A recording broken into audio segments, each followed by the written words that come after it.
നവകേരള ബസ്സും നവകേരള സദസ്സും ഇത് കേൾക്കുമ്പോൾ തന്നെ ചില ആൾക്കാർക്ക് ചിറിയും ചില ആൾക്കാർക്ക് ദേഷ്യമൊക്കെ വരും.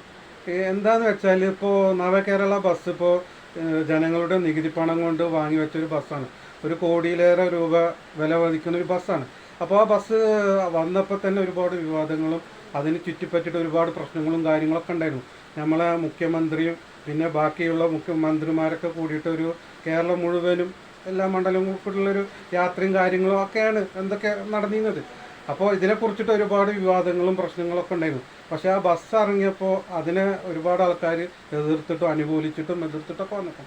അപ്പോൾ ഈ ബസ് വന്നപ്പോൾ തന്നെ പറഞ്ഞിരുന്നു, നമ്മൾ ഈ ഒരു ബസ് ഈ ഒരു യാത്ര കഴിഞ്ഞ് കഴിഞ്ഞാൽ നവകേരള സദസ്സ് യാത്ര കഴിഞ്ഞ് കഴിഞ്ഞാൽ നമുക്ക് ഈ ബസ് ഒരുപാട് മുതൽക്കൂട്ടാണെന്ന് പറഞ്ഞു. അതെങ്ങനെയാണെന്ന് വെച്ചാൽ ഇവർ പറഞ്ഞിരുന്നത്, നമ്മളിതിപ്പോൾ ഈ ബസ് യാത്ര കഴിഞ്ഞതിന് ശേഷം ഈ ബസ് മ്യൂസിയത്തിൽ കൊണ്ടുവന്ന് വെച്ച് കഴിഞ്ഞാൽ ലോകത്തിലുള്ള എല്ലാവരും ഈ ബസ് വന്ന് കാണും.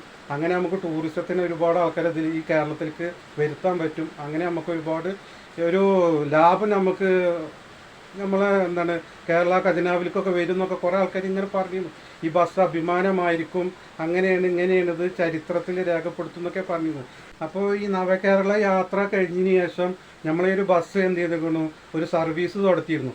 അത് കോഴിക്കോട് ടു ബാംഗ്ലൂരായിരുന്നു യാത്ര ഉണ്ടായിരുന്നത്. അതായത് ആ റൂട്ടിലായിരുന്നു നമ്മൾ എന്ത് ചെയ്യണം സർവീസ് നടത്തിയിരുന്നത്. അപ്പോൾ കുറച്ച് മുമ്പൊക്കെ സർവീസ് അങ്ങനെ നടന്നിരുന്നു. പിന്നെ ആ സർവീസ് ആളില്ലാത്തത് കൊണ്ട് ആ സർവീസ് എന്ത് ചെയ്യണം ഓരോ സമയം ഇങ്ങനെ ആൾക്കാരെ എണ്ണം കുറഞ്ഞ് കൊണ്ട് ഇപ്പോൾ എന്തായി സർവീസ് നിർത്തിക്കണം.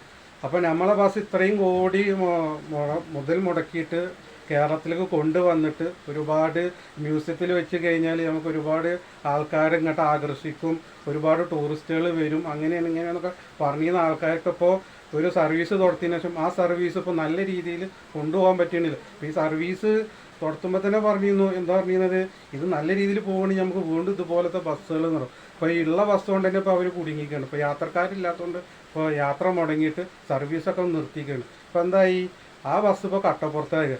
അപ്പോൾ എനിക്കിപ്പോൾ ഒന്ന് പറയാനുള്ളത്, ഇപ്പോൾ നമ്മളെ വിഴിഞ്ഞത്ത് വലിയൊരു കപ്പൽ വന്നിട്ടുണ്ട്. ഇപ്പോൾ ഒരു 300 മീറ്ററിൻ്റെയും 400 മീറ്റർ വലുപ്പമുള്ള കപ്പൽ എന്നൊക്കെ പറഞ്ഞ് വന്നിട്ടുണ്ട്. എനിക്കിപ്പോൾ ഒന്ന് പറയാനുള്ളത്, ഒന്നല്ലെങ്കിൽ ആ കപ്പൽ തിരിച്ചു പോയിക്കണമെന്ന് എനിക്കറിയില്ല. ആ കപ്പൽ തിരിച്ചു പോവുകയാണെങ്കിൽ ഈ ബസ് ആ കപ്പലിൽ കയറ്റി വിട്ടോളൂ. അത് വേറെ ഏതെങ്കിലും രാജ്യത്തേക്ക് പോയിക്കണമെങ്കിൽ അവിടെയുള്ള ജനങ്ങൾക്കായാലും ആ ബസ് കൊണ്ട് ഒരു ഉപകാരം ഉണ്ടായിക്കോട്ടെ. എനിക്ക് അത്രയും പറയാനുള്ളൂ. കാരണം ആ ബസ് കൊണ്ട് ഇപ്പോൾ ഇവിടുത്തെ ജനങ്ങൾക്ക് അതുകൊണ്ട് ഒരു ഉപകാരമില്ല. നമ്മളെ ജനങ്ങളുടെ നികുതി പൈസ ഖജനാവിലേക്ക് വന്നിട്ട് ആ ഖജനാവിലത്തെ പൈസ കാലിയാകുക എന്നല്ലാതെ ജനങ്ങൾക്ക് അതുകൊണ്ടൊരു ഉപകാരം ഉണ്ടായിരുന്നില്ല. അപ്പോൾ എനിക്ക് പറയാനുള്ളത്, ആ വിഴിഞ്ഞത്ത് വന്ന വലിയ കപ്പൽ ഈ ബസ്സാണ് കയറ്റി വിട്ടിട്ടുണ്ടെങ്കിൽ അത് പോയി അടുക്കണ ഏത് രാജ്യത്താണോ ആ രാജ്യത്ത് ആ ബസ്സാണ് ഇറക്കിട്ടിങ്ങനെ ആ ജനങ്ങൾക്കതിലൊന്ന് അതുകൊണ്ടൊരു ഉപകാരം ഉണ്ടായിക്കോട്ടെ.